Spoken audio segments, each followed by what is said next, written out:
5 things you believe that are wrong. There are 5 things that almost everyone in this country believes about the police, and every single one of them is wrong.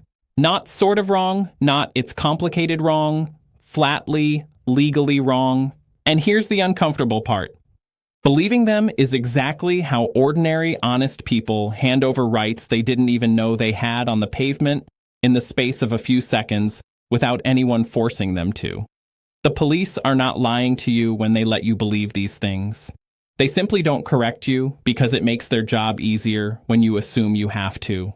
So today, I'm going to take the 5 biggest myths one by one and tell you what the law of England and Wales actually says and the calm line that puts you back on solid ground each time. And I'll be honest with you, number 5 is the one that catches even the confident ones. So stay with me to the end, and as we go, count how many of these you believed because I promise you it's at least one. I'm Oliver Bennett. For 15 years, I defended people in police stations and courtrooms across England and Wales, and I lost count of how many of them got into trouble, not because they'd done something wrong, but who I am, because they believed one of these 5 myths and acted on it. So, let me make sure that's never you.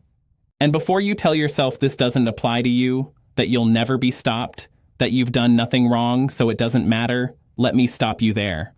Because this is for everyone, not just people with cameras.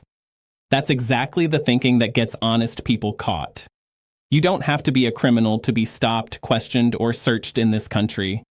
It happens to people walking home from work, to people sitting in a parked car, to people who simply matched a vague description or were in the wrong street at the wrong moment. And in that moment, I've done nothing wrong is not a shield. What protects you is knowing precisely where the line is. The people who do best in these situations aren't the ones with nothing to hide. They're the ones who know the rules. So this is for everyone. And I gently say, the person most likely to slip up is the one who's sure they never would. Myth number 1, Myth 1. You must give your name whenever they ask. And it's the big one. That you have to give the police your name and address whenever they ask. Almost everyone believes this. You're stopped on the street, an officer says name and address, and you assume that's an order you're legally bound to obey. It isn't. In England and Wales, there is no general legal duty to identify yourself to a police officer simply because they've asked. This isn't some clever loophole. It's settled law going back decades to a case called Rice and Connolly in 1966, where the court said plainly that a citizen is under no legal obligation to answer police questions or to give their details. You are allowed to stand there on a public street and decline to give your name. And that refusal on its own is not a crime. Now, and this matters because I will always give you the whole truth, not the half that sounds good. There are specific situations where the duty does bite and you need to know them. If you are driving a vehicle, you must give your details. That's the Road Traffic Act.